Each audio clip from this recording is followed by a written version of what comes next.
Tayo po ay nagsampa ng kaso dito sa COMELEC.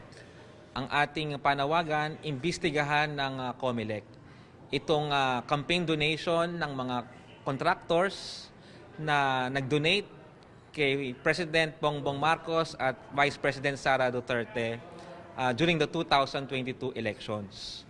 Sila po ay nag-donate kahit meron silang existing government contracts. Ito po ay labag sa batas. At ito ay malinaw na may conflict of interest.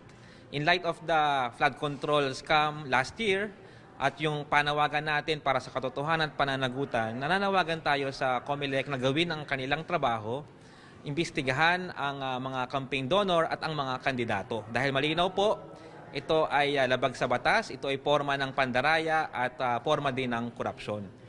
Marami po sa mga kandidato, hindi po marami, lahat ng kandidato required na mag-submit ng kanilang mga listahan ng mga donation. Dapat, ang tinitingnan ng COMELEC hindi lang kung sino yung umabot sa deadline, kundi sino yung mga nag-donate. At kabilang po sa mga kino-question nating mga nag-donate kay Marcos at Duterte ay mga contractors na may kontrata sa gobyerno. Kaya dapat silipin kung ano ang dapat na pananagutan dito.